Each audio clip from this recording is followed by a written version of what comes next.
A warning to all who dare to listen.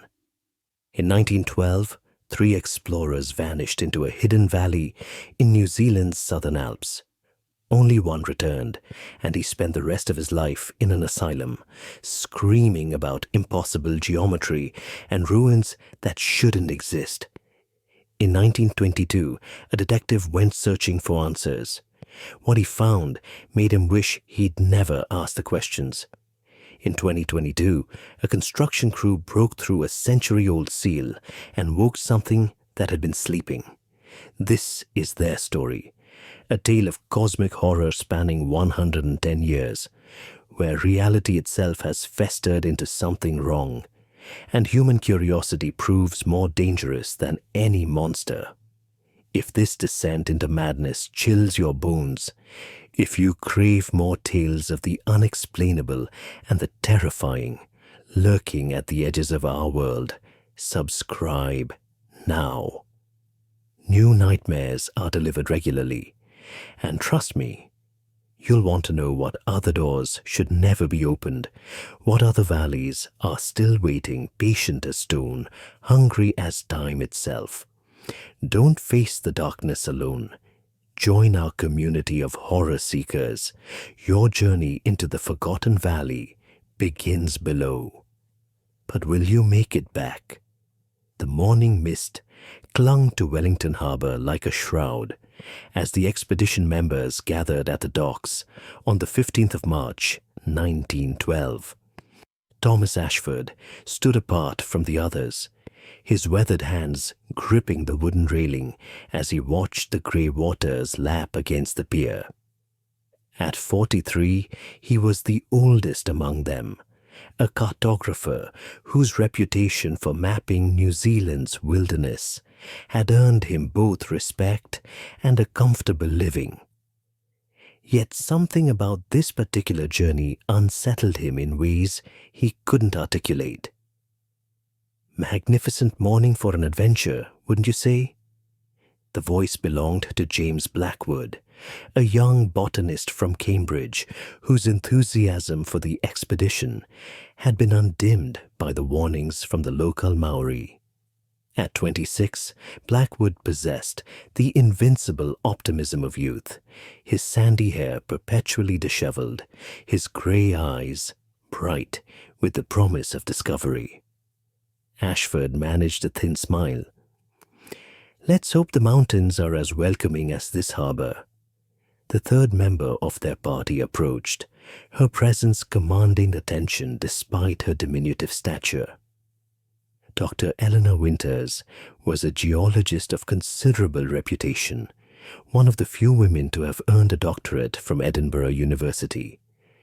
Her dark hair was pulled back severely, and her brown eyes held an intensity that made grown men uncomfortable. She carried herself with the confidence of someone who had fought for every scrap of respect in a world determined to deny it to her. The supplies have been loaded, she announced, her Scottish accent clipped and precise. The guide is waiting. Their guide was a Maori man named Tama, perhaps 60 years old, with a face carved by wind and time. He had agreed to lead them only to the foothills of what the locals called Te Wahi Ngaro, the Ioaisi-Ot hidden place. Beyond that, he had made clear they would be on their own. His people did not venture into those mountains. There were stories, he had said, his dark eyes troubled. Old stories that were not meant for European ears. The expedition's objective was straightforward enough: to map an unexplored region of the Southern Alps and document its geological and botanical features. A wealthy patron in London, Lord Pemberton, had funded the venture after reading about the mysterious valleys that supposedly existed in New Zealand's interior, places where the mist never lifted and the native birds refused to fly. They travelled by train to the edge of civilization, then by horseback through increasingly rugged terrain. Tama led them along ancient pathways known only to his people, trails that wound through forests of Silver Beach and Mountain Totara. The further they traveled, the quieter he became. On the fifth night, camped beside a glacial stream, he finally spoke of what troubled him. "My grandfather told me stories of these mountains," Tama said, his face illuminated by the firelight. "He said there was a place where the gods grew angry with the land, where they twisted it into something that should not be. He said, travelers who entered never returned the same. Some never returned at all." Blackwood laughed, though the sound was hollow, in the vast darkness surrounding them. "Surely you don't believe in such superstitions." Tama's expression didn't change. "I believe what my eyes have seen and what my ancestors knew. There is a wrongness in those peaks. The birds know it, the wind knows it. Only men are foolish enough to ignore it." The next morning, true to his word, Tama left them at the base of a narrow valley that cut between two towering peaks. The mountains rose like cathedral spires, their peaks shrouded in perpetual cloud. The valley entrance was choked with dense vegetation, ferns as tall as a man, their fronds creating a green twilight even at midday. "I will wait here 3 weeks," Tama said, his face grave. "No longer. If you have not returned by then, I will tell your people that the mountains claimed you." Dr. Winters bristled at what she perceived as dramatics, but Ashford felt a cold certainty settle in his stomach. He looked into the valley, where the mist moved in unnatural patterns, swirling against the wind rather than with it. For a moment, he considered turning back. But ambition and professional pride are powerful masters, and he squared his shoulders and led the way forward. The valley swallowed them whole. Within an hour of entering, the world they had known ceased to exist. The forest grew denser, the trees taking on strange configurations. Trunks spiraled upward in impossible corkscrews. Branches grew at angles that defied geometry, creating canopies that blocked out the sky entirely. The undergrowth was thick with plants that none of them, not even Blackwood with his botanical expertise, could identify. "Extraordinary," Blackwood murmured, kneeling beside a flowering plant with petals that seemed to shimmer between purple and green depending on the angle of viewing. "I've never seen anything like this. The isolation here must have created entirely unique evolutionary paths." But there was something else about the flora that disturbed Ashford. The plants seemed too still, as if they were holding their breath. No insects buzzed among the flowers, no birds called from the branches. The only sound was their own breathing and the crunch of their boots on the strange, spongy moss that carpeted the ground. They made camp that first night in a small clearing, though calling it night was perhaps inaccurate. The perpetual twilight barely deepened, the diffused light turning from grey to a deeper grey, never achieving true darkness. Dr. Winters took rock samples, while Ashford attempted to chart their position, finding to his frustration that his compass spun wildly, unable to find north. "Magnetic anomaly," Dr. Winters suggested, examining the dark stone she had collected. "The mineral composition here is unlike anything I've encountered. There's something in the rock itself, some element I can't identify. It's interfering with your instruments." That night, none of them slept well. The silence was oppressive, broken occasionally by sounds that might have been wind through the trees, but sounded disturbingly like whispers. Ashford lay in his tent, staring at the canvas above him, and tried to ignore the feeling that they were being watched. The second day brought them deeper into the valley. The terrain grew increasingly difficult, forcing them to climb over massive boulders that seemed to have been arranged rather than naturally fallen.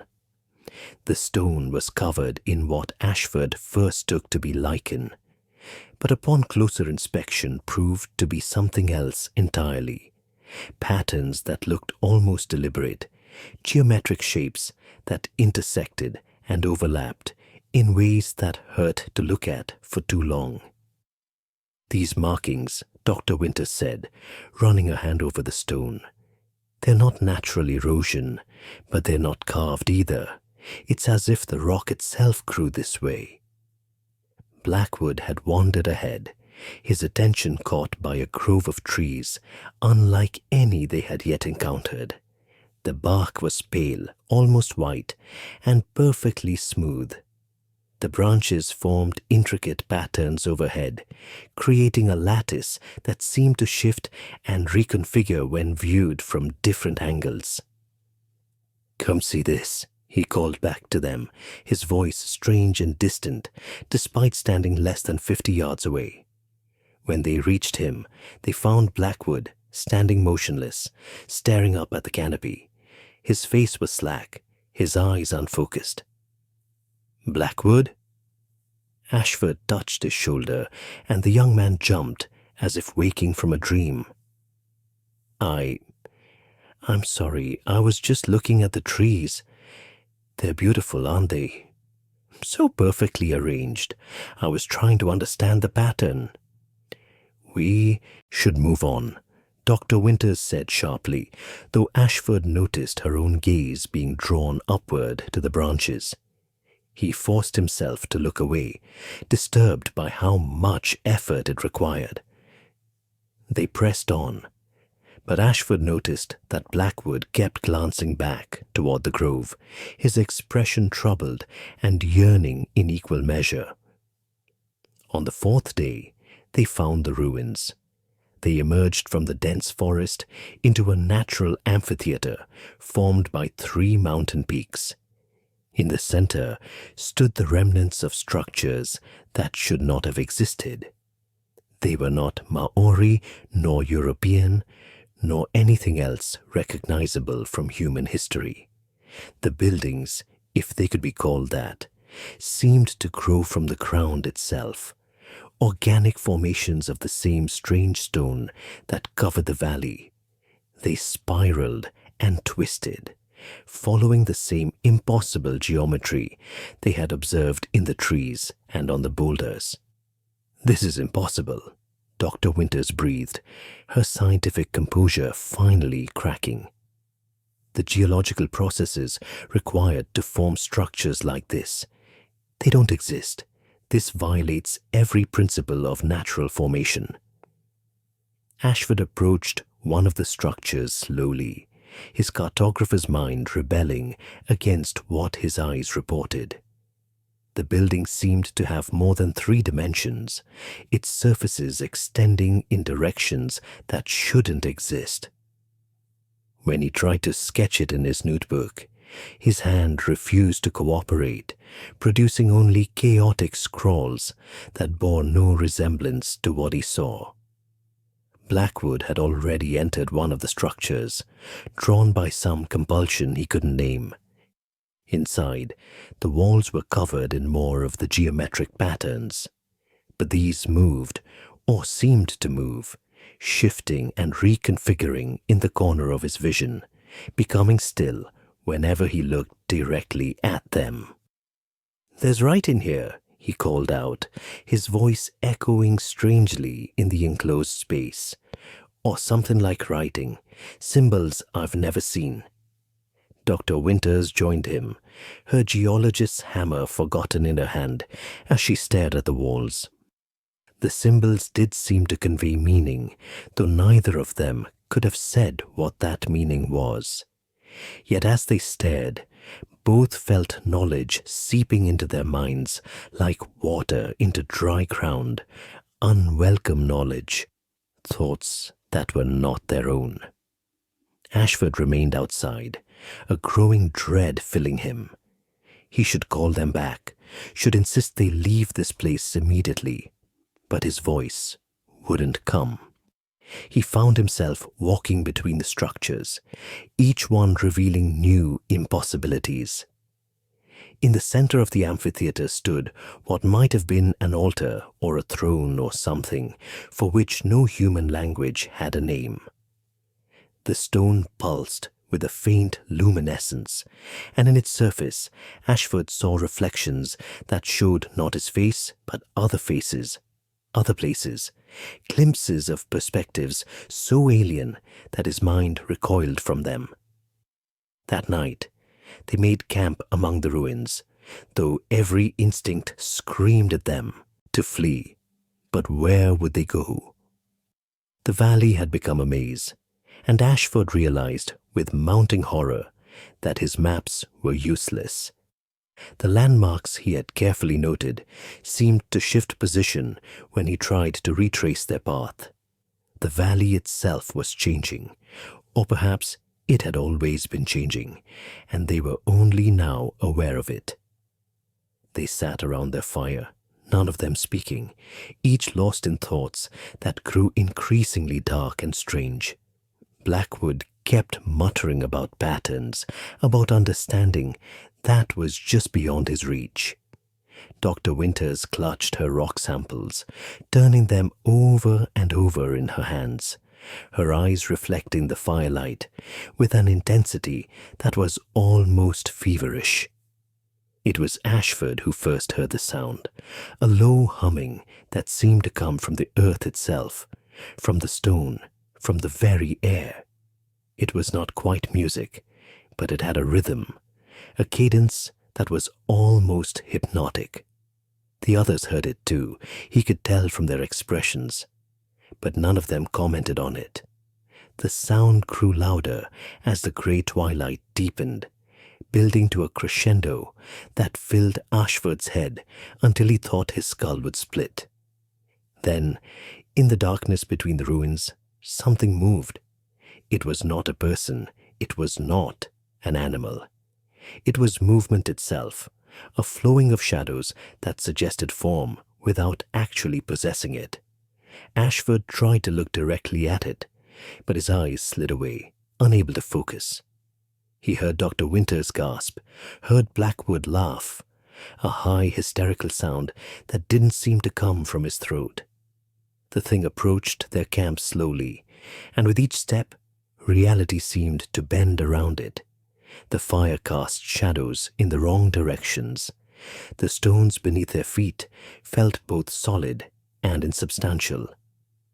Ashford tried to move, to run, to do anything, but his body refused to obey. The thing reached the edge of the firelight and stopped. For a moment, that might have been a second or an hour, it regarded them. Then it spoke, though no mouth formed the words and no sound reached their ears. The message bypassed language entirely, implanting itself directly in their consciousness. You are not the first. You will not be the last. This place remembers.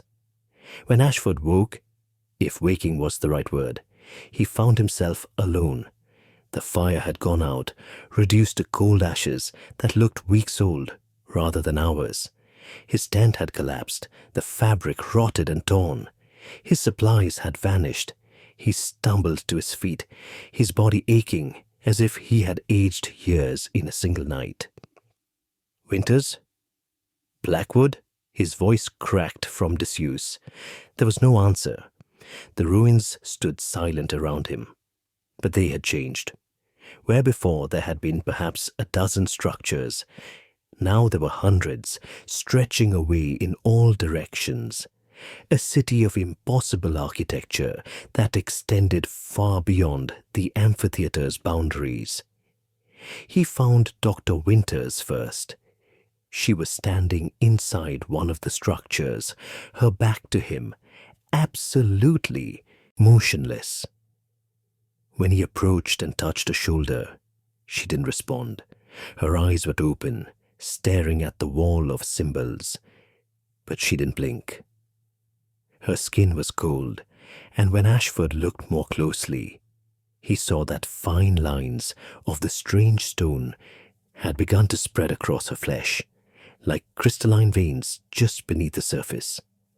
"Eleanor," he whispered, shaking her gently. "Eleanor, we have to leave. We have to go now." Slowly, so slowly, her head turned toward him.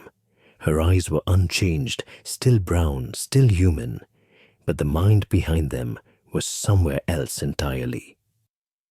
When she spoke, her voice was hollow, echoing.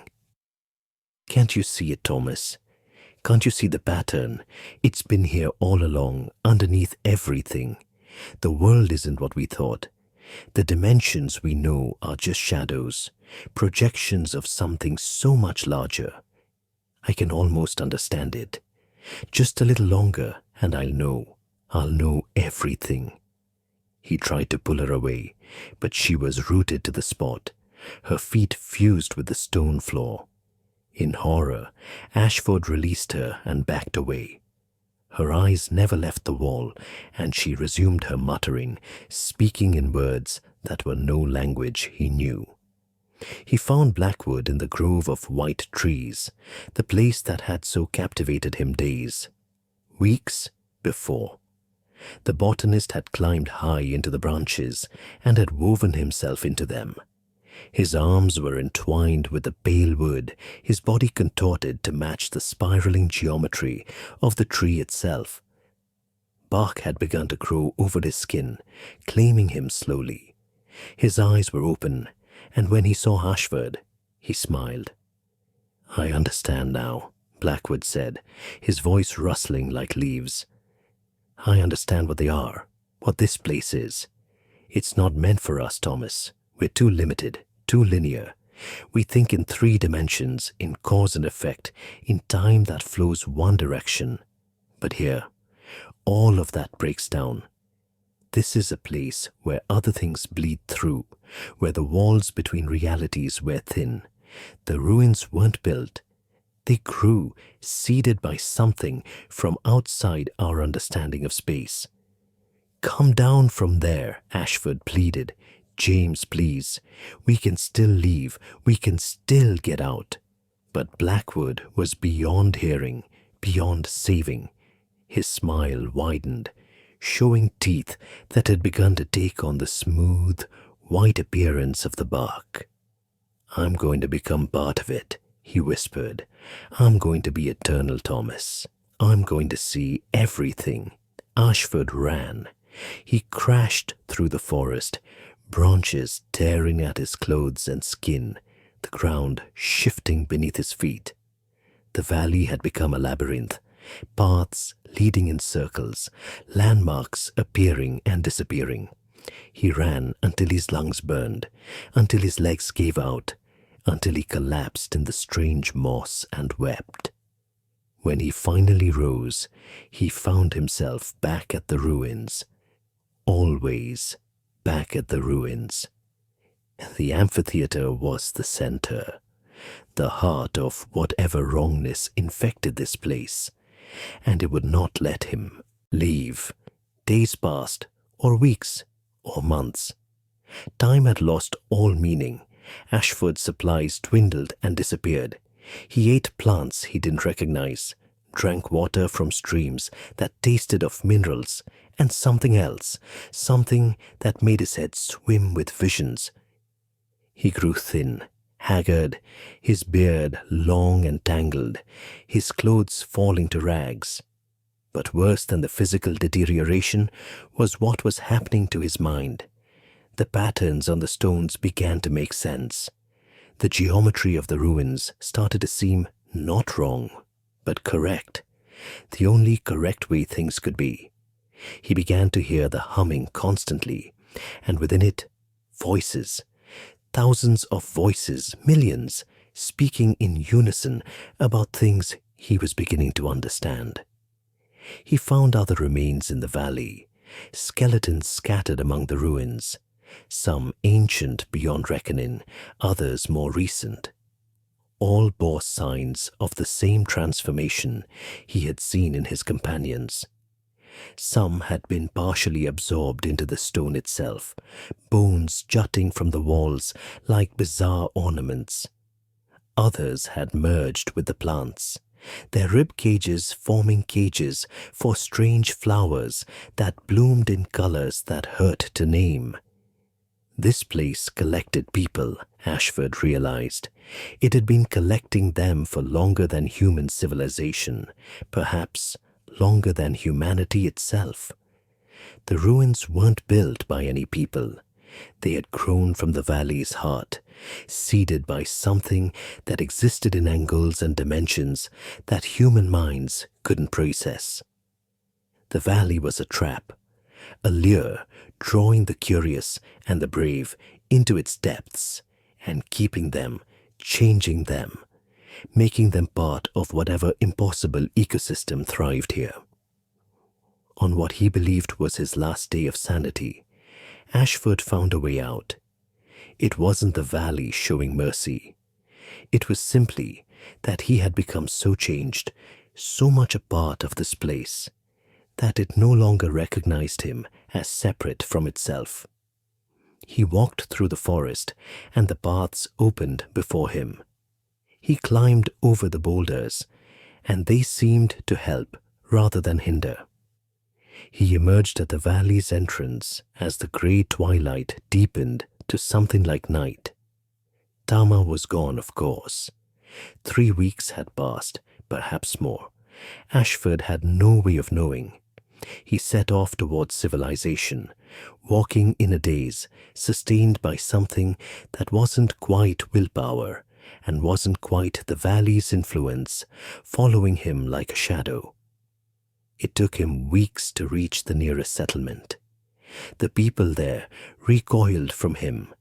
This wild-eyed scarecrow who claimed to be the cartographer Thomas Ashford. They fed him, gave him clothes, contacted the authorities. Questions were asked about his companions, about the expedition. Ashford told them the truth, or what he could articulate of it, and saw their disbelief, their conviction that grief and isolation had driven him mad. They sent him to Wellington, to doctors who examined him and declared him mentally unsound. They sent him to England, to specialists who prescribed rest and sedation. Lord Pemberton, their patron, refused to see him, embarrassed by the expedition's catastrophic failure. Ashford tried to forget. He tried to resume his life, to take up his work again. But the patterns haunted him. He saw them everywhere, in the grain of wood in the clouds, in the cracks in sidewalks. The geometry of normal buildings seemed wrong now, flawed, incomplete. He heard the humming in quiet moments, felt the pull of the valley in his dreams. He lasted a year before the strain broke him completely. In his lodgings in London, he covered every wall with maps and diagrams, trying to chart what he had seen, trying to warn others away. But his hands betrayed him, drawing those impossible spirals, those angles that couldn't exist. They found him one morning, curled in the corner of his room, muttering about patterns and wrongness, and things that watched from between the dimensions. They committed him to Bethlehem Royal Hospital, where he would spend the next decade, a cautionary tale about the dangers of venturing into unknown lands without proper preparation. But Ashford knew the truth. The valley had let him go, not out of mercy, but because he had become its messenger, its lure. Others would hear his story and think it madness. Some would be intrigued, drawn by the mystery.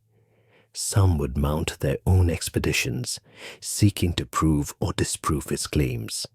And the valley would be waiting, patient as stone, hungry as time itself, ready to add them to its collection. Detective Inspector Harold Grayson stood in his small office at Scotland Yard, watching the rain streak down the window. It was October 1922, 10 years to the month since the Ashford expedition had vanished into the New Zealand wilderness, and Grayson had spent the last 3 of those years obsessed with their fate. It had started innocently enough.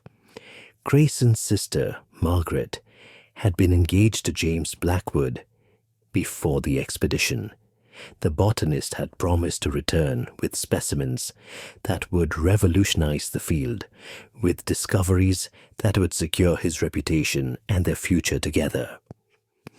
When news came that the expedition had ended in disaster, that only Ashford had returned and he had returned broken, Margaret had fallen into a grief from which she never fully emerged. She died 2 years later, the doctors said, from pneumonia, but Grayson knew better.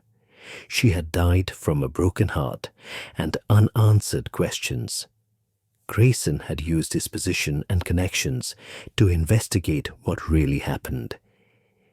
He had interviewed Ashford multiple times at Bethlehem Hospital, sitting across from the raving cartographer and trying to separate truth from delusion. The story never changed in its essentials, though the details grew more baroque with each telling.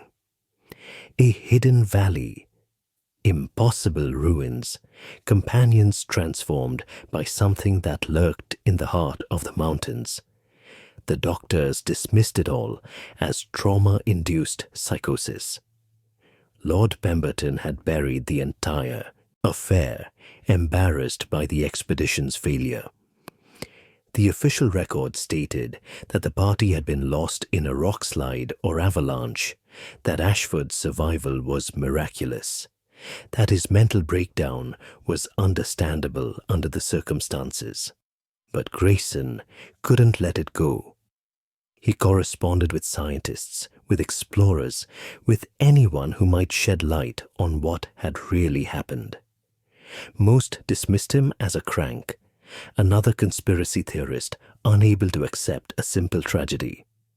But a few responded with interest, with suggestions, with theories that ranged from the plausible to the preposterous.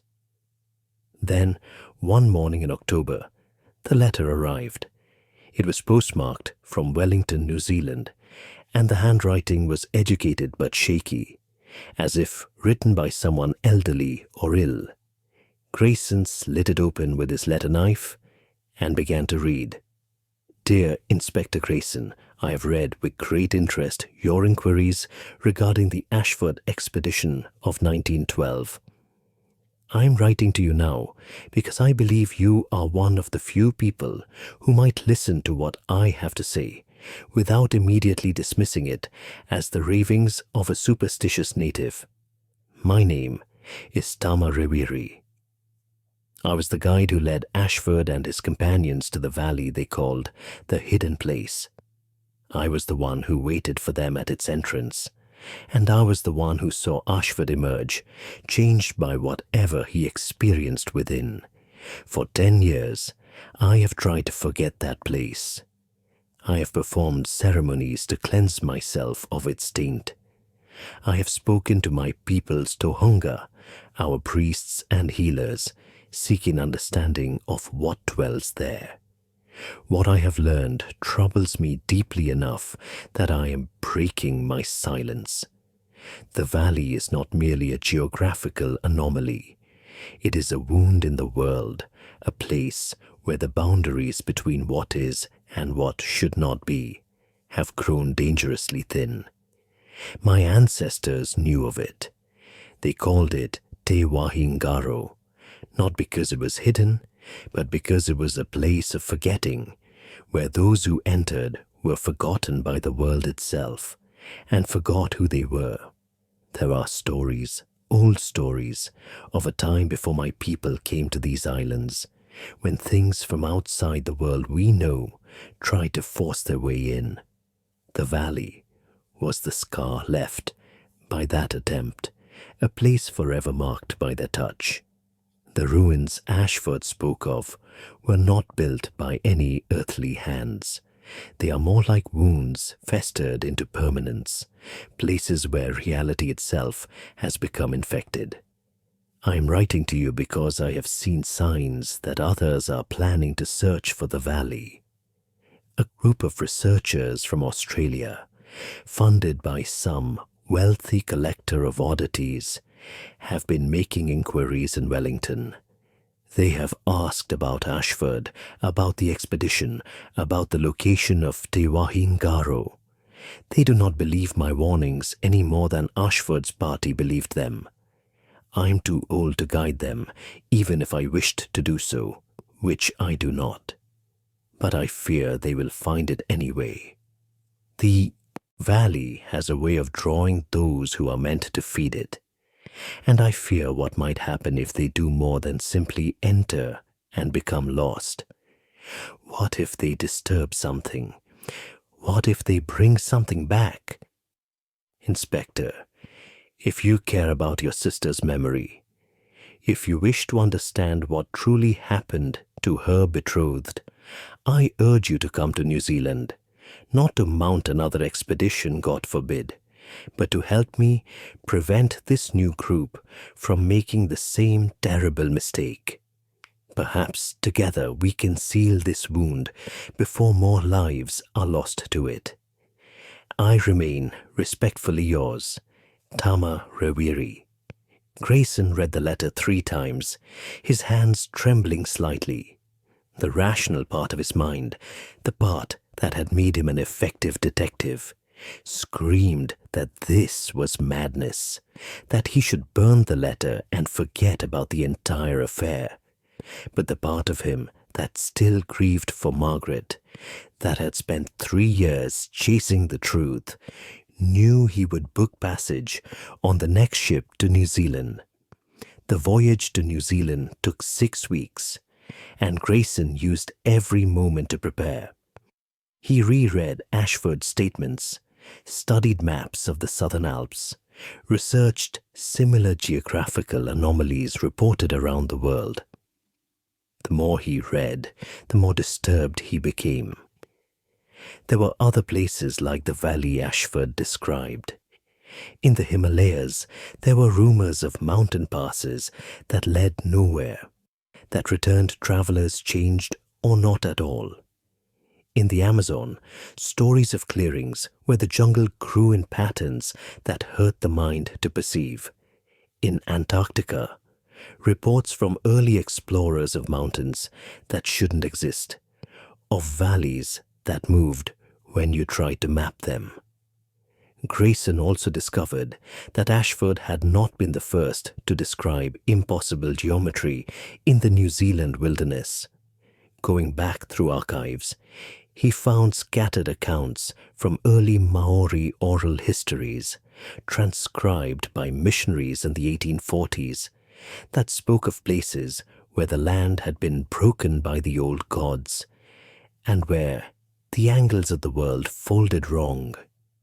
He found Tama Rewiri waiting for him at the Wellington docks. The old guide looked even more ancient than Grayson had expected, his face deeply lined, his eyes carrying the weight of too much knowledge. But his handshake was firm and his gaze steady. "You came," Tama said simply. "I had to know," Grayson replied. They sat in a small cafe overlooking the harbor, and Tama told him everything about the Australian expedition that had set out 3 weeks earlier, led by a professor named Callahan, who claimed to be searching for evidence of pre-Maori civilizations in New Zealand, about the warnings Tama had given that were ignored, about the deadline he had set. They would wait another week, and if Callahan's party hadn't returned, Tama and Grayson would go looking for them. "Why?" Grayson asked. "If this place is as dangerous as you say, why risk yourself?" Tama was quiet for a long moment, staring out at the grey waters of the harbor. "Because I have led too many people to that cursed valley," He finally said, I have taken their money and shown them the way, and I have watched them disappear into those mountains. I am complicit in their fate. I must try to stop this cycle, even if it costs me my life. The week passed slowly. Grayson used the time to gather supplies and recruit a small team. He managed to find 2 young Maori men willing to accompany them, brothers named Hemi and Rangi, who came from the high country and knew the mountains well. He also convinced a local doctor, a middle-aged woman named Sarah Chen, who had emigrated from Singapore, to join them. If they found survivors, they would need medical expertise. On the morning of the 8th day, there was still no sign of Callahan's expedition. Tama loaded their supplies onto pack horses with the efficiency of long practice, though his hands shook slightly. Grayson noticed, but said nothing. They set out at dawn, following the same route Tama had taken a decade earlier. The journey took them through civilized country at first, through sheep stations and small settlements where people waved friendly greetings. But as they climbed into the mountains, civilization fell away, and the land grew strange. Dr. Chen was the first to notice the changes. The vegetation, she said on their 3rd day out, it's not right. These species shouldn't grow at this altitude, and they shouldn't be thriving in this soil composition. Hemi and Rangi grew increasingly uneasy as they traveled. On the 4th night, camped beside a glacial stream, Hemi spoke up. My grandfather told me stories of these mountains, he said. He said there were places where the old ones still touched the world, where the veil was thin. He said we should never go to such places. I didn't believe him then. I'm beginning to believe him now. They found the first body on the 5th day. It was one of Callahan's porters, a young Australian man who had been reported as an experienced bushman. They found him at the base of a cliff, but it wasn't a fall that had killed him. His body was contorted impossibly, bones bent at angles that defied anatomy. His face was frozen in an expression of absolute terror, but his eyes held something else. Recognition, understanding. As if in his final moments, he had seen something that made all the horror worthwhile.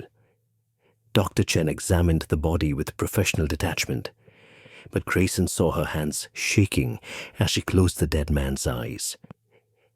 The breaks in the bones, she said quietly. They are not from trauma. It's as if his skeleton tried to reconfigure itself from the inside out. They buried him as well as they could in the thin soil and moved on, but the discovery cast a pall over the expedition. If one of Callahan's party had died in such a bizarre fashion, what had happened to the others? The answer came 2 days later when they reached the entrance to the valley. The valley entrance was exactly as Ashford had described it. A narrow defile between 2 towering peaks, choked with vegetation that grew too thickly, too densely, in patterns that seemed almost deliberate. But now, there was something else. Evidence of Callahan's expedition everywhere. Discarded equipment, torn clothing, and most disturbingly, pages torn from journals scattered across the ground like leaves. Grayson picked up one of the pages and read the cramped, frantic handwriting. Day 4. We've found them. God help us. We've found the ruins Ashford described. But there's so much more than he said, so much worse and more beautiful. Callahan is convinced they're proof of his theories about ancient civilizations, but I know better. Nothing human built these. Nothing human could even conceive of them. The others see it too, though they won't admit it. We should leave. We should run while we still can. But we can't. The valley won't let us. Every path leads deeper in. The page ended there, torn diagonally, as if ripped in a moment of panic. Tama stood at the valley entrance, his face grave. "This is as far as I went with Ashford's party," he said. "Beyond here, you are in the domain of whatever dwells in these mountains. I cannot force any of you to continue, but I must go on. I owe that much to those I have led here." Dr. Chen checked her medical supplies, her jaw set with determination. "I'm a doctor. If there are survivors, they'll need help." Hemi and Rangi exchanged glances, some unspoken communication passing between them. "We go where our elders go," Rangi said finally. "The old ways require it." Grayson touched the photograph in his pocket, the last picture taken of Margaret and Blackwood together, both smiling, both so young and full of hope. "Let's end this," he said. They entered the valley. The change was immediate and profound. The quality of light shifted, becoming diffused and gray, as if they had stepped into a perpetual twilight. The air felt thicker, harder to breathe, and carried a scent like ozone and decay. The vegetation grew denser with each step, the ferns towering over them, their fronds creating a ceiling that blocked out the sky. Within an hour, Grayson's sense of direction was completely compromised. His compass spun wildly, unable to find north. The landmarks Tama tried to point out seemed to shift position when they looked away and back again. The path beneath their feet was spongy, giving way slightly with each step, and had a texture that was disturbingly organic, almost like walking on flesh. They found the second body at what they estimated was midday, though the grey light made time difficult to judge. This one was a woman, one of Callahan's researchers. She had walked off the path and into a grove of trees with bark like porcelain. She stood there still, or what remained of her did. The trees had grown around her, through her, claiming her flesh as their own. Branches emerged from her mouth and eyes. Roots had replaced her feet, but most horrible of all, she was still alive. Her chest rose and fell slowly, and when Grayson approached, her remaining eye tracked him with an awareness that was both human and utterly alien. Dr. Chen tried to examine her, but Tama pulled her back gently. "She is beyond our help," he said quietly. "She belongs to this place now. All we can do is bear witness and move on." The woman's mouth opened and a sound emerged, but it wasn't quite human speech. It was more like wind through hollow reeds, musical and terrible. Grayson thought he could hear words in it, but they were in no language he knew, and trying to understand them made his head ache. They pressed on, leaving her to her slow transformation, and Grayson felt something break inside him. Whatever optimism he had carried into this valley was dying with each step, replaced by a cold certainty that they wouldn't all leave this place. The ruins appeared suddenly, as if they had always been there, but only now became visible. One moment they were pushing through the dense forest. The next, they stood in the amphitheater Ashford had described, surrounded by structures that hurt to perceive. The stones spiraled and twisted, following geometries that human minds were never meant to comprehend. Looking at them too long produced a sensation like vertigo, as if the ground beneath their feet was falling away in multiple directions simultaneously. And everywhere, carved into the stone, were the patterns, those terrible, compelling patterns that seemed to shift and move when viewed peripherally. Grayson found his eyes drawn to them despite his best efforts, found meanings beginning to coalesce in his mind, thoughts that were not his own taken root. They found what remained of Callahan's expedition scattered throughout the ruins. Professor Callahan himself sat cross-legged before what might have been an altar, his journal open in his lap, his hand still clutching a pencil, though he had been dead for days. His face was peaceful, almost ecstatic, but his eyes had been replaced by smooth stone that matched the ruins themselves. His final journal entry read simply, "I understand now. I understand everything. It's beautiful." 3 others had gathered in a circle at the center of the amphitheater, their bodies touching, their hands clasped. They had merged at the points of contact, flesh flowing into flesh, becoming a single organism that breathed shallowly and whispered in 3 voices simultaneously. Dr. Chen approached them cautiously, her medical training warring with her horror, but there was nothing she could do. They were still alive, but they were no longer separate individuals. The valley had claimed them and remade them into something new. Hemi found the last 2 members of the expedition inside one of the larger structures. They had written on the walls in their own blood, creating new patterns that interwove with the existing ones. Their writings were in multiple languages, sometimes switching mid-sentence, the words growing increasingly abstract and symbolic until they ceased to be language at all and became pure geometry. The 2 researchers themselves had collapsed, their bodies desiccated as if all moisture had been drawn out of them, but their mouths moved still, forming soundless words, and their eyes followed the new arrivals with an intelligence that was vast and inhuman. "We have to leave," Dr. Chen said, her voice shaking. "We have to leave right now." But Rangi was staring at the patterns on the walls, his expression slack. "Wait," he murmured. "Wait, I think I'm beginning to see." Tama grabbed his shoulder roughly, shaking him. "No, do not look at the writings. Do not try to understand. That is how it claims you." They retreated from the structure, pulling Rangi with them, but the damage was done. Grayson could see it in the young man's eyes. Something had taken root there, some seed of the wrongness that permeated this place.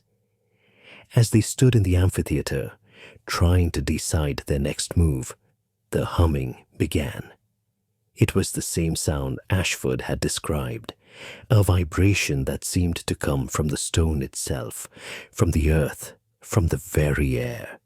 It built slowly, gradually, until it filled their heads with its presence, drowning out thought, drowning out identity itself. And in the humming, Grayson heard a voice, the same voice Ashford had described, speaking without words, bypassing language entirely to plant meaning directly in the mind. "You seek answers. We can give you answers. You seek understanding. We can give you understanding. You seek the truth about what happened to those you loved. We can show you. All you must do is look. All you must do is see. Open your eyes to what lies beyond the thin veil of your limited perception. Open your minds to the reality that exists in angles and dimensions your species was never meant to perceive."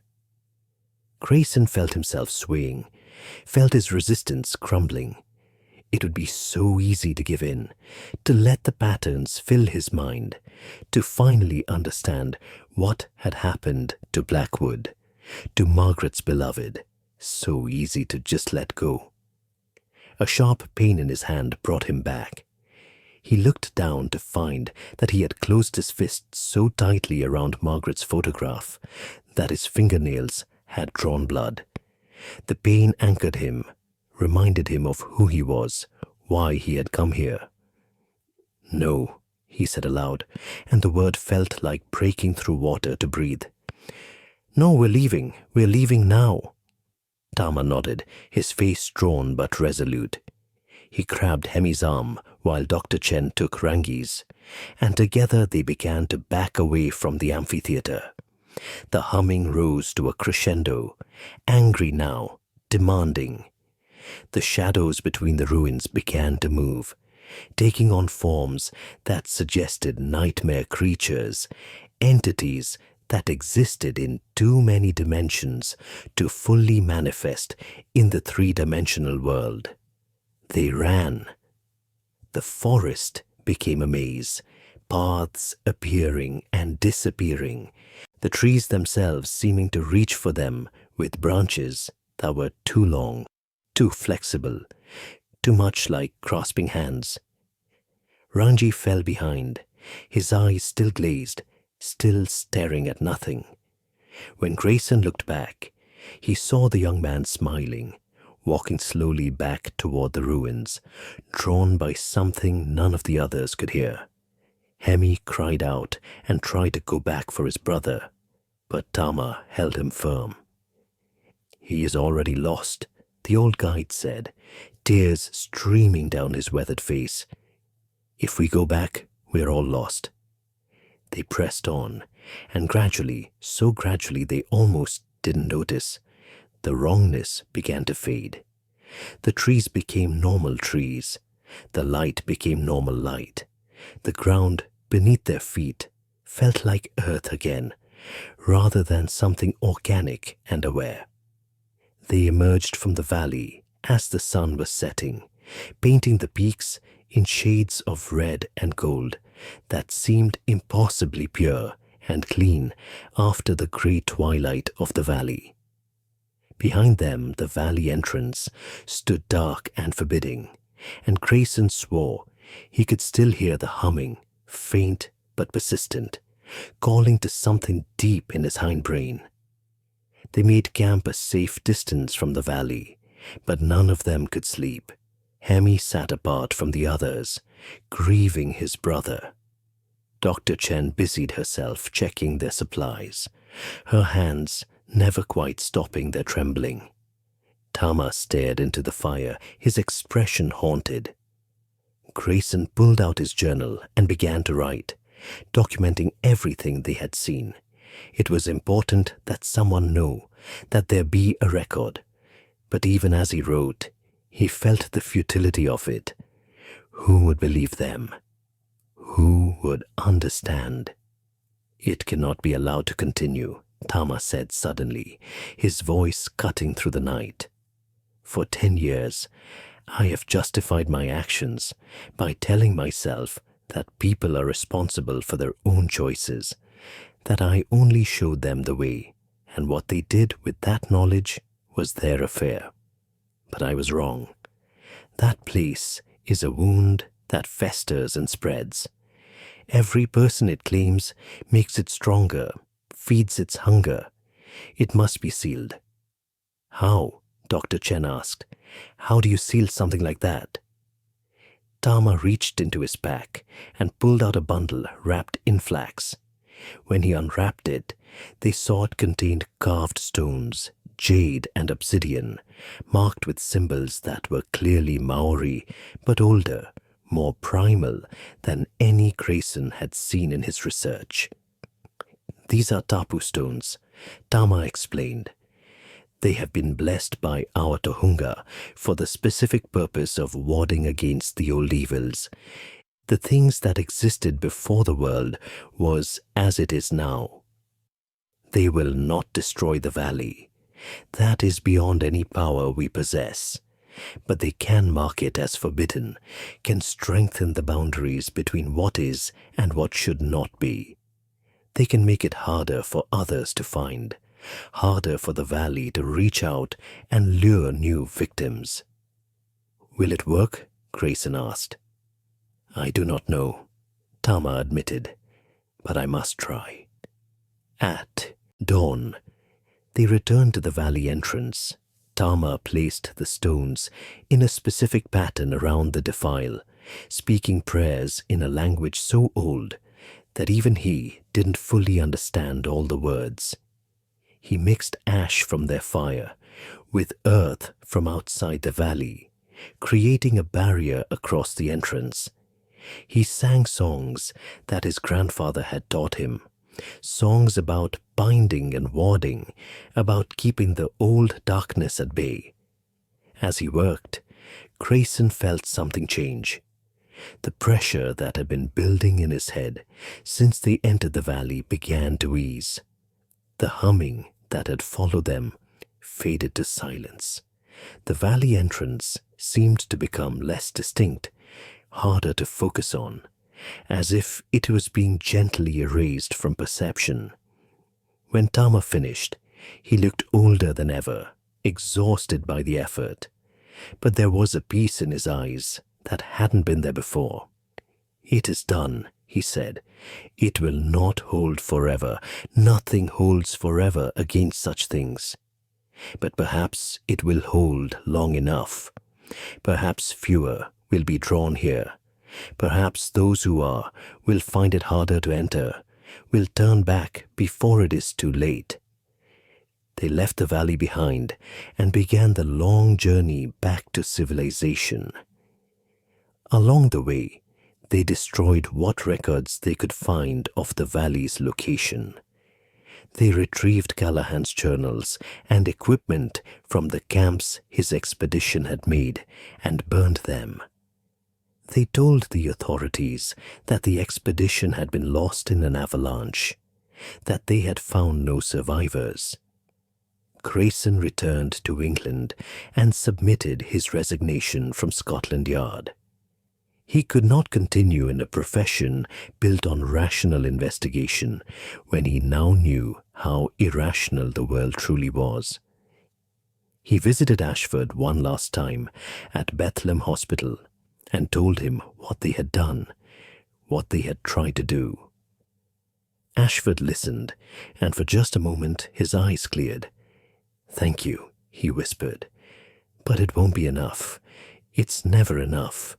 The valley remembers, the valley waits, and there will always be those who seek what they should not seek, who look where they should not look." He was right, of course. Over the years, stories continued to circulate about hidden valleys in the New Zealand mountains, about ruins that defied explanation, about people who ventured into the wilderness and returned changed or didn't return at all. Tama's warding had helped. The disappearances were fewer, the intervals between them longer. But the valley remained, patient as stone, hungry as time itself. Grayson spent his remaining years trying to warn others, writing letters to explorers and researchers, trying to convince them to stay away from certain regions of the Southern Alps. Most dismissed him as a crank, just as they had dismissed Ashford. But a few listened. A few heeded the warnings. It would have to be enough.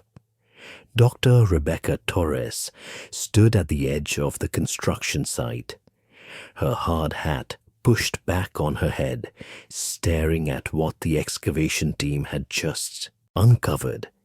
It was September 2022, exactly 110 years since the Ashford expedition had vanished into the New Zealand wilderness. And Torres had no idea that she was about to stumble into a nightmare that had been waiting a century to spring its trap. The geothermal energy project had seemed straightforward enough when she had signed on as the geological consultant. The New Zealand government was funding a series of exploratory digs in the Southern Alps, searching for potential sites for sustainable energy development. This particular site, in a remote valley that hadn't appeared on any maps until the latest satellite surveys, had shown promising thermal readings.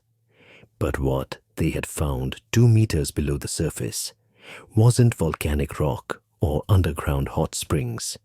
It was stone that matched no known geological formation, carved with patterns that hurt to look at for too long. Dr. Torres. The voice belonged to Marcus Webb, the project foreman. He was a practical man in his 50s, more comfortable with bulldozers than mysteries, and his face was troubled. What the hell are we looking at here? Torres knelt beside the exposed stone, running her gloved hand over its surface. It was smooth, almost glassy, but warm to the touch, despite being buried for who knew how long. The patterns carved into it seemed to shift in her peripheral vision, becoming still whenever she looked directly at them. "I don't know," she admitted. "The stone composition is unlike anything in the regional geology. And these markings, they're not natural erosion. But they don't match any known Maori carving techniques either." She pulled out her phone and began taking photographs. But when she reviewed them later, she would find that the images were distorted, the patterns showing up differently in each shot, as if they were moving between frames. The discovery should have shut down the project immediately while they brought in archaeologists and historians. But the investors were impatient, the contracts had deadlines, and Torres was under pressure to determine whether they could simply work around the find.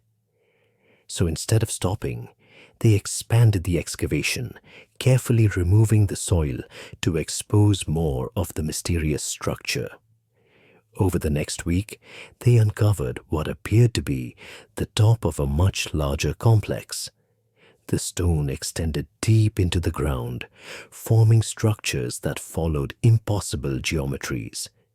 Torres requisitioned ground-penetrating radar, and the results made no sense. The structures seemed to extend in directions the equipment couldn't properly map, as if they existed in more dimensions than the radar could detect. More disturbing were the effects on the workers. Several complained of headaches and vivid dreams. Others reported hearing a low humming sound that no one else could hear. One operator swore he saw faces in the stone, and another became convinced that the patterns were trying to tell him something important, something he needed to understand. Torres dismissed these concerns as stress and fatigue, until the night she stayed late at the site alone, taking measurements and samples. As darkness fell, or what passed for darkness in the perpetual grey twilight that seemed to hang over this valley, she felt the atmosphere change. The air grew thicker, harder to breathe.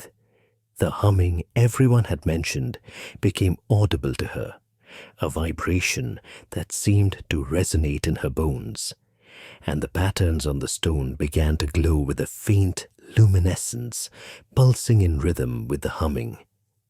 Torres backed away slowly, her scientific training warring with a primal instinct to run. As she watched, shadows between the exposed structures began to move, coalescing into forms that suggested impossible shapes, geometries that three-dimensional space shouldn't be able to contain. She ran to her vehicle and didn't stop driving until she reached the nearest town. 40 kilometers away, she sat in a small motel room, her hands shaking, trying to rationalize what she had seen. Bioluminescent minerals, she told herself. Infrasound from geological activity creating hallucinations. There had to be a rational explanation. But when she finally fell asleep just before dawn, she dreamed of the patterns. And in her dreams, they spoke to her, not in words, but in pure meaning, knowledge flowing directly into her consciousness. She dreamed of a time before human history, before even the geological epochs she had studied, when things from outside conventional reality had touched the world and left scars that never healed.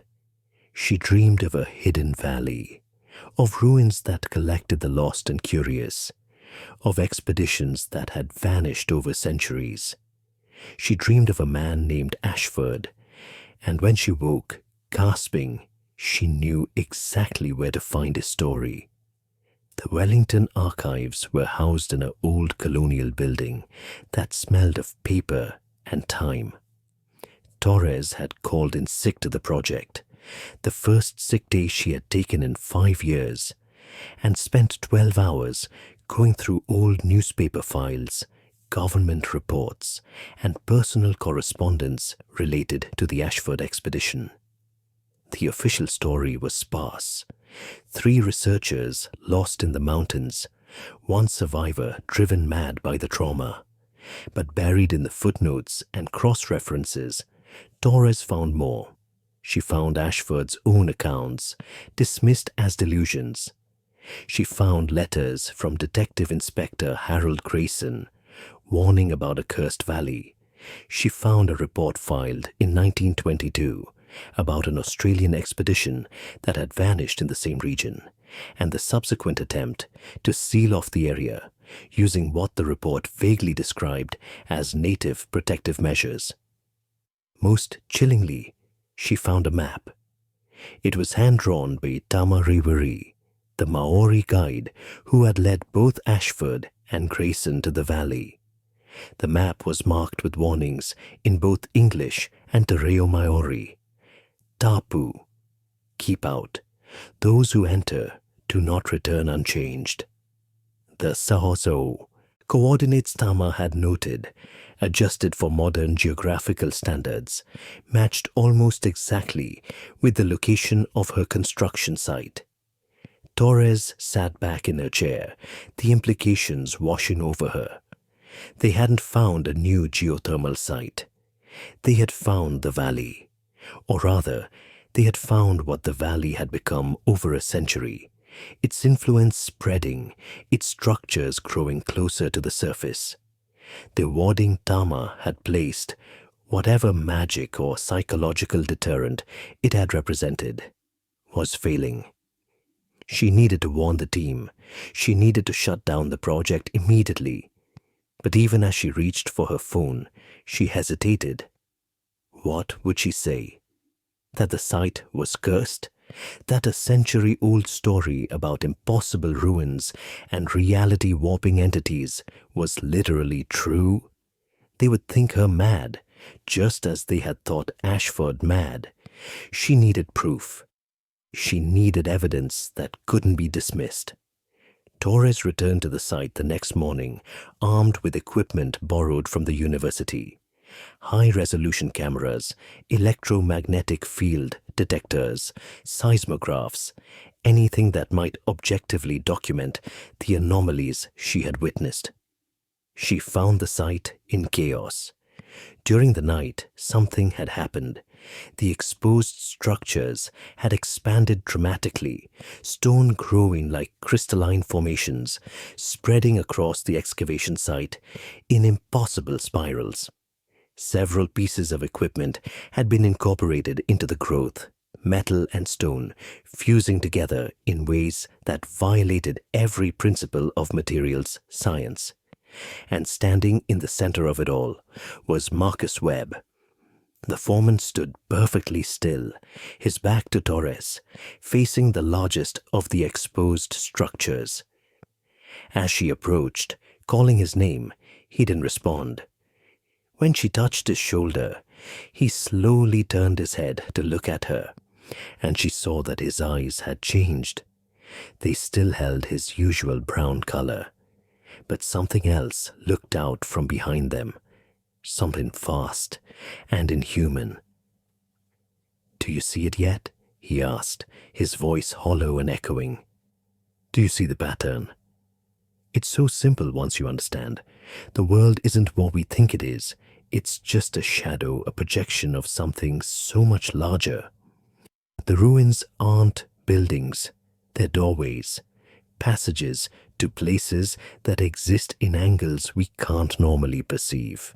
Torres backed away slowly. "Marcus, we need to get you to a hospital. You're not well." He laughed, and the sound was like wind through hollow places. I've never been better. I've never seen so clearly. Come, let me show you. Let me help you understand. He reached for her, and Torres saw that his fingertips had begun to take on the same glassy quality as the stone, crystalline structures growing from his nail beds. She turned and ran, hearing his laughter follow her, echoing strangely in the grey light. She drove back to Wellington, her mind racing. The valley, or whatever entity resided there, was waking up. The excavation had disturbed it, broken, through whatever seals Tamer had placed, given it access to the modern world. She had to find help. Someone who would believe her, someone who knew how to fight this thing. She thought of Grayson's letters, his meticulous documentation of the 1922 expedition and the sealing ritual Tamar had performed. If the warding had worked once, perhaps it could work again. But Tamar was long dead, and Torres had no idea how to replicate what he had done. Then she remembered a detail from one of the letters. Tamar had not worked alone. He had consulted with the Hunga, Maori spiritual leaders, who had knowledge passed down through generations. If such knowledge still existed, if there were still people who knew the old ways of dealing with such things, she needed to find them. Torres spent 2 days making calls, sending emails, following every lead she could find. She was met with skepticism, with hostility, with outright dismissal. But finally, through a contact at the university, she was put in touch with someone who listened. Her name was Aroha Rewiri, and she was Tamar's great-granddaughter. They met in a small cafe in Lower Hutt, and Torres was struck by how much the woman resembled her ancestor in the old photograph she had found. The same deep-set eyes, the same weathered dignity, though Aroha couldn't have been more than 50. She was a kaitieki, a guardian, responsible for protecting significant sites and knowledge for her iwi, her tribe. My great-grandfather died still troubled by what he had done, Aroha said after Torres had finished explaining. He blamed himself for every person he led to that place. He spent his last years trying to strengthen the warding, to make it harder for others to find. But he knew it wouldn't hold forever. He told my grandfather that one day someone would break through, and when they did, our people would need to be ready. So you believe me? Torres asked, relief flooding through her. I have seen the stone samples your company submitted to the university for analysis, Aroha replied. I recognize the patterns immediately. We have carvings of similar designs in our sacred places, warnings left by those who came before. And I have felt the disturbance. The land itself is uneasy. Something that should have remained sleeping is waking up. Aroha explained that her great-grandfather had left behind detailed instructions for a more permanent sealing ritual, one that required not just spiritual elements, but physical ones as well. The structures needed to be reburied, the exposed portions destroyed if possible. The ground needed to be consecrated and warded, using traditional methods that would take days to complete. And most importantly, anyone who had been affected by prolonged exposure to the ruins would need to be kept away from the site, as their presence would only strengthen the entity's grip on the world. We'll need help, Torres said. The construction company won't just shut down the site on my say-so. And the people who've been exposed, like Marcus, they won't want to leave. Aroha nodded. I have already contacted others. There are people, both Maori and Pakeha, who understand what we face. Some have encountered similar phenomena in other parts of New Zealand, other wounds in the fabric of reality. We have been preparing for something like this for a long time. Over the next 2 days, a group assembled. There was Aroha and 3 other Kaitiaki from different iwi, each bringing knowledge and sacred objects necessary for the ritual. There was Professor James Chen, Dr. Sarah Chen's grandson, who had inherited his grandmother's journals and her understanding of the valley's dangers. There was a physicist named Dr. Yuki Tanaka, whose research into exotic matter and higher dimensional physics gave her a theoretical framework for understanding what they faced. And there was Thomas Ashford the Thirst, the great-grandson of the original cartographer, who had spent his life trying to redeem his ancestors' legacy. Torres briefed them on the situation at the site, the expanding structures, the affected workers, the way the patterns seemed to be spreading beyond the excavation area. Satellite imagery showed that the valley itself was changing, the vegetation dying in concentric circles around the dig site, the land taking on the same grey, lifeless quality that had been described in the old accounts. "We are running out of time, Fersensi," Professor Chen said, studying the images. "Whatever is down there is using the breach we created to grow stronger. If we don't act soon, the affected area will become too large to contain." They planned the operation like a military campaign. Aroha and her fellow Kaitiaki would perform the spiritual aspects of the sealing. Dr. Tanaka would use her equipment to measure and hopefully disrupt the electromagnetic and dimensional anomalies. Torres would coordinate with what remained of the construction crew, getting them to safety and using their equipment to rebury the structures. Thomas Ashford III would document everything, creating a record that couldn't be dismissed or forgotten. They arrived at the site at dawn, a convoy of vehicles carrying people and equipment. What they found was worse than Torres had feared. The structures had continued to grow, now extending 10 meters above ground level, spiraling towers of the strange stone that twisted in ways that hurt to perceive.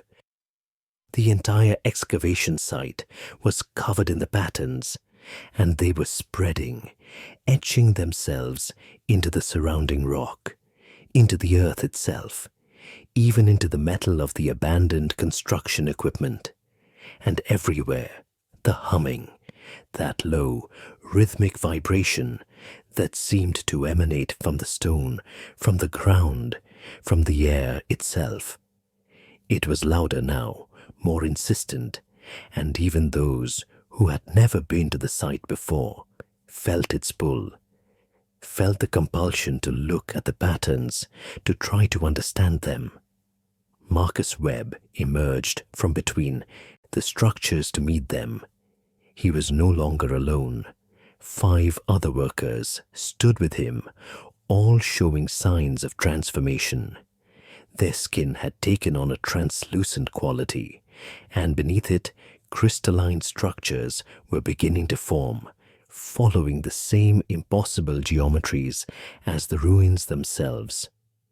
"You shouldn't have come back, Rebecca," Marcus said, his voice harmonizing strangely with those of the others, as if they spoke with one voice.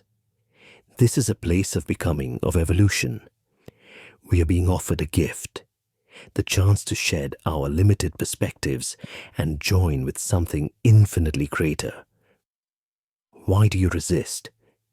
Aroha stepped forward, holding a carved mirror, a traditional war club made of jade.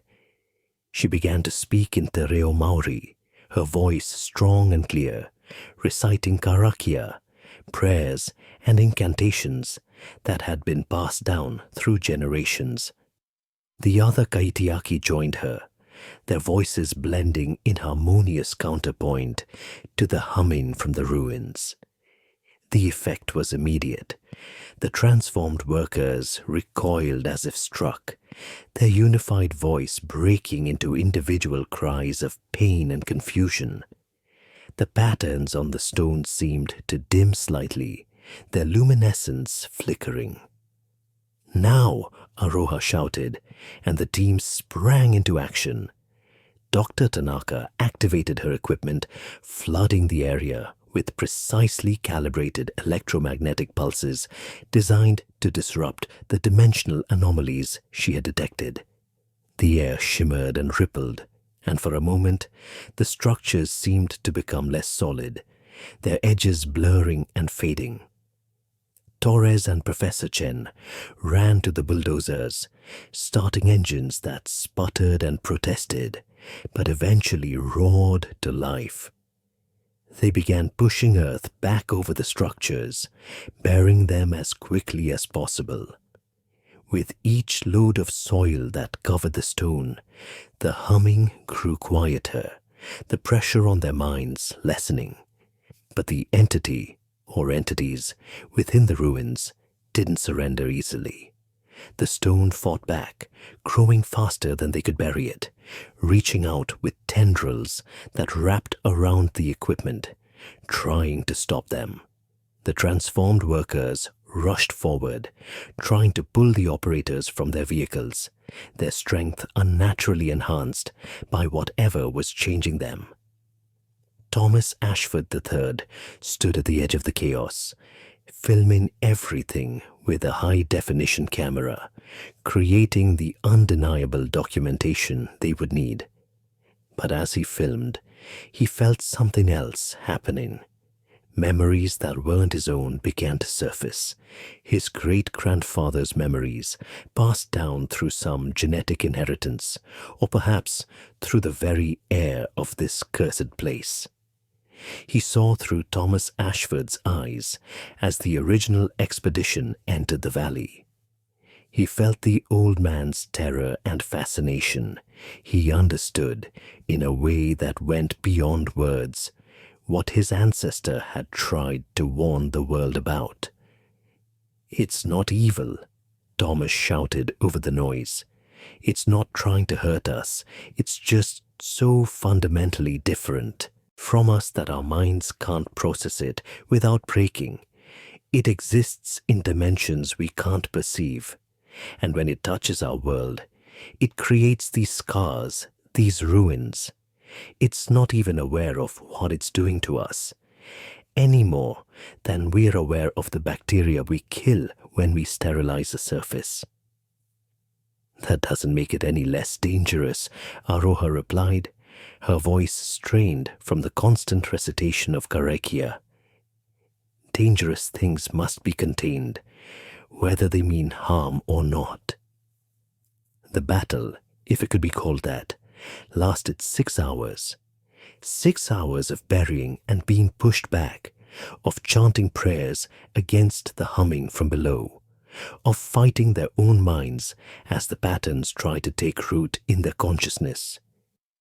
Several times, Torres felt herself slipping, felt the understanding beginning to dawn, felt the awful temptation to simply give in and let the patterns reshape her perception. Each time, Aroha's voice pulled her back, anchoring her to human reality. Finally, as the sun began to set, they succeeded in reburying the structures. The last visible stone was covered with earth, and immediately the pressure lessened. The humming didn't stop completely, but it faded to a distant murmur, barely perceptible.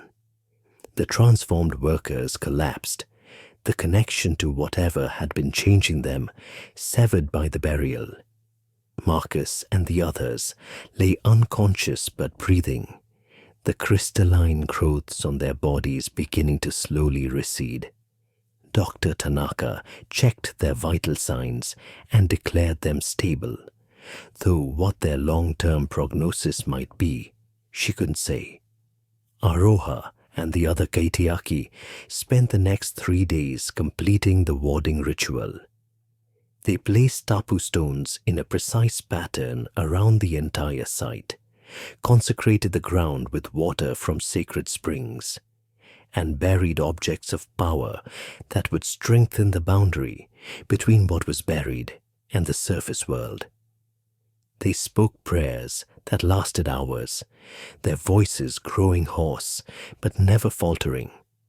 When it was finally complete, Aroha stood at the center of the warded area and spoke directly to whatever dwelt below.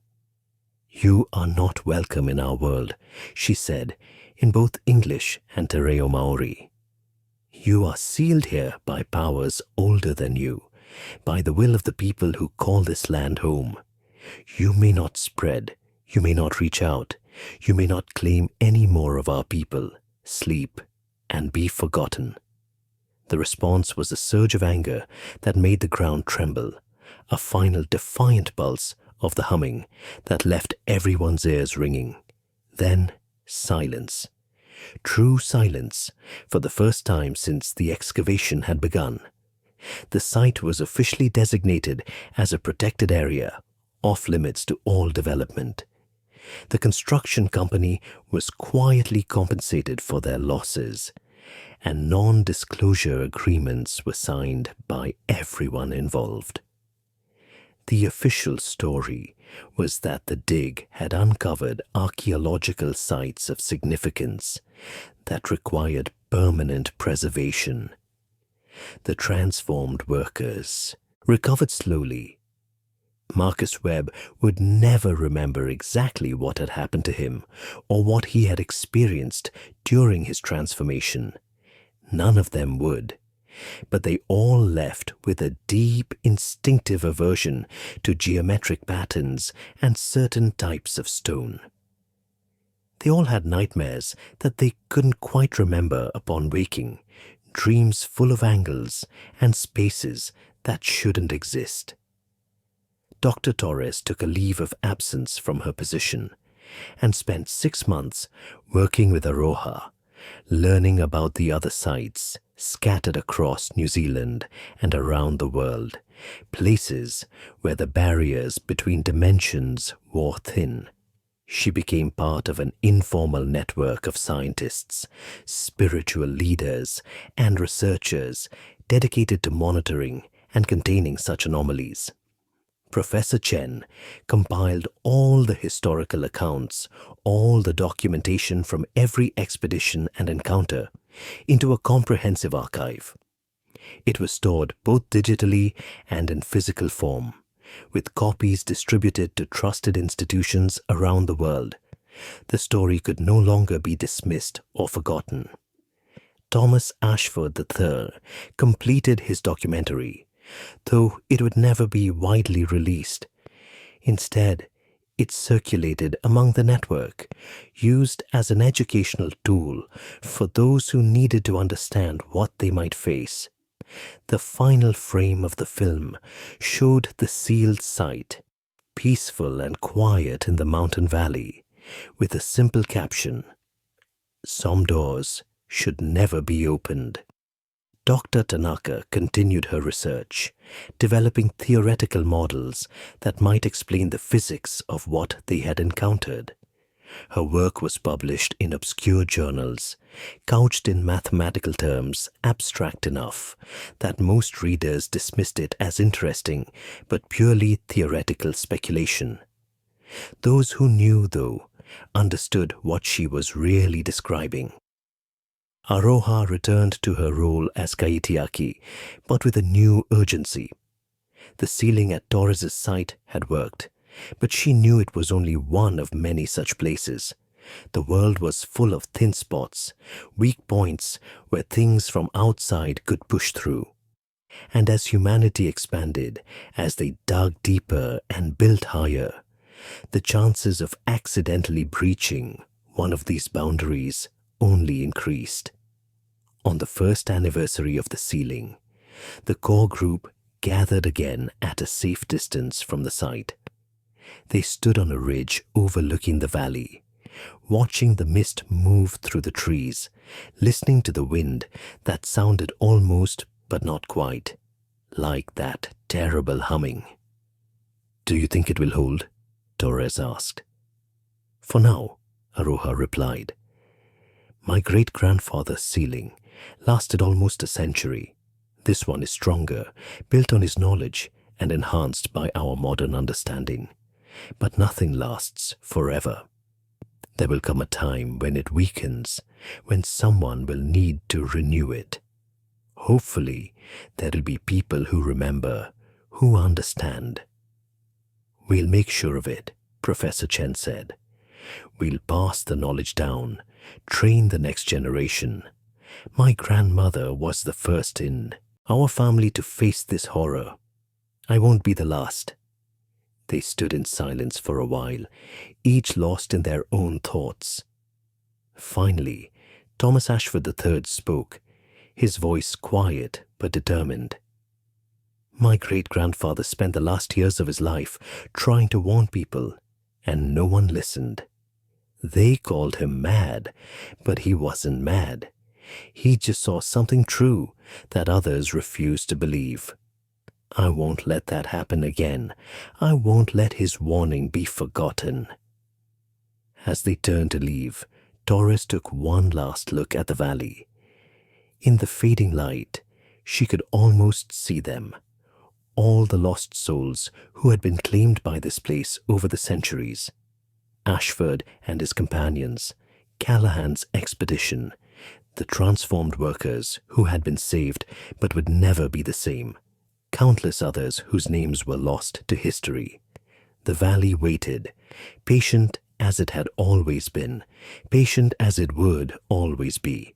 It was sealed, warded, protected against intrusion. But beneath the earth, beneath the layers of soil and stone and protective magic, the structures remained. The patterns still moved in the darkness. The entity that had scarred this place so long ago still dreamed its alien dreams. And somewhere, somehow, Torres knew that others would come. Despite the warnings, despite the evidence, despite every rational reason to stay away, there would always be those who sought forbidden knowledge, who looked where they shouldn't look, who opened doors that should remain closed. The valley would be waiting for them. 10 years after the second sealing, Dr. Rebecca Torres published a paper in an obscure journal of geological anomalies. It was dry, technical, full of data and measurements that most readers would find impenetrable. But buried in the appendices, hidden among the charts and graphs, was a map. It showed locations around the world where similar geological anomalies had been detected. Places where the stone composition matched the ruins beneath the New Zealand Valley. Places where electromagnetic readings went haywire. Places where satellite imagery showed strange patterns in the landscape that hurt to look at for too long. Antarctica, the Himalayas, the Amazon basin, the deep ocean trenches, remote deserts, and isolated mountain ranges. Dozens of sites, perhaps hundreds, scattered across the globe, like old wounds that had never fully healed. Each location was marked with a single word in small print: sealed. But Torres knew that seals could be broken, wards could fail, and human curiosity was infinite. She kept a bag packed in her apartment, ready to go at a moment's notice. Her phone was set to receive alerts from the monitoring network that Aroha had established. A web of sensors and observers watching the thin places, waiting for signs that something was stirring, that another breach was beginning. Sometimes, late at night, Torres would wake from dreams filled with impossible geometry and alien perspectives. She would lie in the darkness, listening for that low humming that she still sometimes heard on the edge of perception. And she would wonder how many others around the world were having the same dreams, feeling the same pull toward places they had never been, understanding things they had never been taught. The valley in New Zealand remained sealed, quiet, waiting, but it was not alone. It had never been alone. And as humanity continued to expand, to explore, to dig deeper into the earth and reach farther into space, the chances of encountering more such places only increased. Some doors should never be opened, some places should remain forgotten, some patterns should never be understood. But humans, Torres knew, had never been good at leaving well enough alone. The warnings would be written, the records would be kept, the knowledge would be preserved and passed down, and still, inevitably, someone would ignore them. Someone would think they were different, smarter, better prepared. Someone would see the warnings and hear only a challenge. The valleys would be waiting. They had all the time in the world if you survived this journey. But here's the terrifying truth. This story never really ends. Right now, as you read these words, there are valleys around the world marked with that single word, sealed. There are thin places where dimensions touch and reality wears thin.